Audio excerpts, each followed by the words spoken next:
Aquaponics is essentially growing plants and fish together. It's a combination of aquaculture, which is fish farming, with hydroponics, which is growing plants in water instead of soil. It's a closed-loop ecosystem that minimizes inputs and maximizes outputs. So it's essentially one of the most sustainable ways of growing food. It can produce all sorts of produce and edible fish, and involves three main elements: fish, bacteria, and plants. So fish waste is essentially ammonia. So if any of you have ever kept fish, you'll know that you have to cultivate a healthy level of bacteria in your fish tanks. This is basically a bacteria that change the ammonia into nitrates. This nitrate-rich water you have to clean every few weeks, which isn't too much fun. But aquaponics goes one stage further. It cycles the water from the fish tank into a grow bed, which is filled with plants. The plants absorb the nitrates and clean the water, and it's cycled back to the fish. Now, these nitrates are essentially fertilizer. So this means that this constant infusion means that the plants can grow up to 3 times quicker without the use of artificial fertilizers or chemicals. Now, it also means that you use 1/10 the amount of water as traditional soil-based agriculture. Let's think about the implications of that for a second. Agriculture uses 70% of the world's water, and water is an issue worldwide at the moment. So imagine the implications for countries that are suffering with water scarcity at the moment and what aquaponics could mean. But back to Scotland for a second, where we don't have too many worries with water scarcity at the moment. We started off with these two little guys. This is William and Brian, our pet goldfish.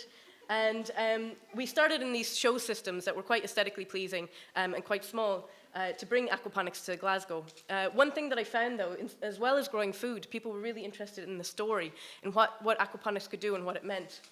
So these are 2 other of our show systems. We've been setting them up around Glasgow, teaching people about aquaponics and also about urban growing. At the moment, we're using a lot of goldfish and kind of ornamental fish, but you can also use trout and tilapia and catfish, things like that.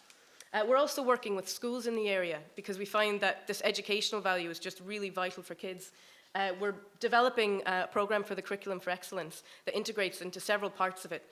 And we're building a classroom ecosystem that teachers can refer back to and that students in the school can actually tend to and care for themselves. So it's really powerful stuff. We're also working with a number of organizations in Glasgow, including Concrete Garden and Lambhill Stables. And we have built, as far as I know, the world's first aquaponics bike, which means that we can take our guys on the road to local food fairs and things like that. But I did promise you fish poo and what it means for the city.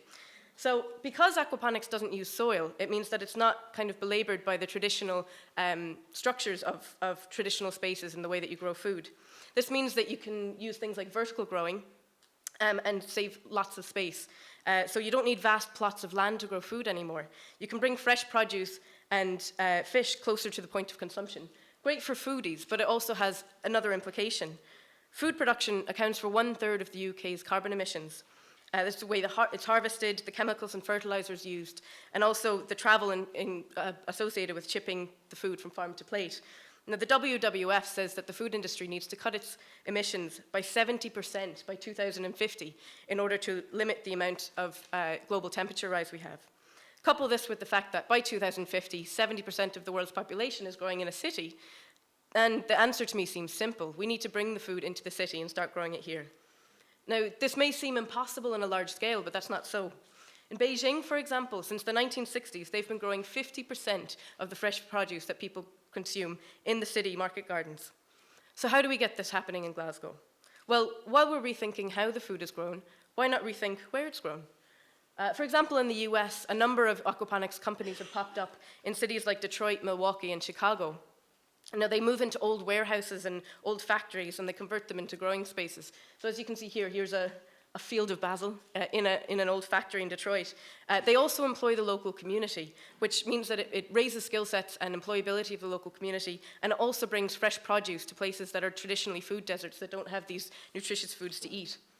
Farm Shop in London moved into a disused shop space in Dalston, which was pretty run down at the time.